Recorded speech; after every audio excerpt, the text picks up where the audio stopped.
नीति वचन अध्याय 5।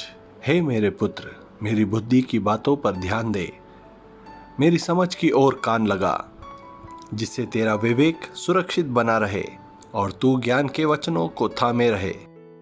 क्योंकि पराई स्त्री के ओठों से मधु टपकता है और उसकी बातें तेल से भी अधिक चिकनी होती हैं, परंतु इसका परिणाम नागदौना सा कड़वा और दो धारी तलवार से पैना होता है।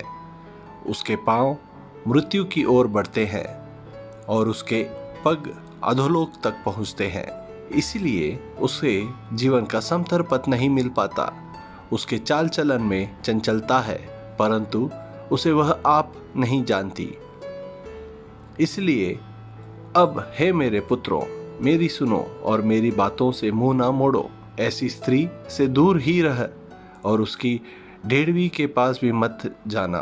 कहीं ऐसा ना हो कि तू अपना यश औरों के हाथ और अपना जीवन क्रूर जन के वश में कर दे, या पराए तेरी कमाई से अपना पेट भरे और परदेशी मनुष्य तेरे परिश्रम का फल अपने घर में रखें, और तू अपने अंतिम समय में जबकि तेरा शरीर क्षीण हो जाए तब यह कहकर हाय मारने लगे, मैंने शिक्षा से कैसा बैर किया और डांटने वालों का कैसा तिरस्कार किया।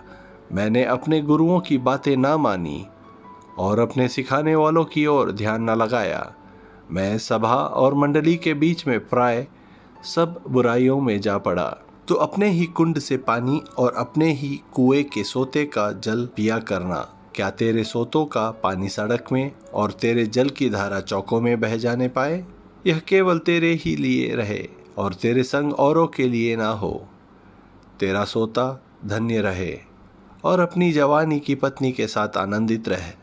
प्रिय हरिणी या सुंदर सांभरनी के समान उसके स्तन सर्वदा तुझे संतुष्ट रखें और उसी का प्रेम नित्य तुझे आकर्षित करता रहे।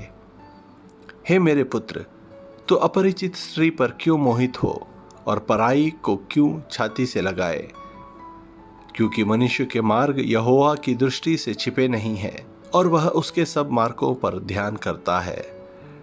दुष्ट अपने ही अधर्म के कर्मों से फंसेगा और अपने ही पाप के बंधनों में बंधा रहेगा। वह शिक्षा प्राप्त किए बिना मर जाएगा और अपनी ही मूर्खता के कारण भटकता रहेगा।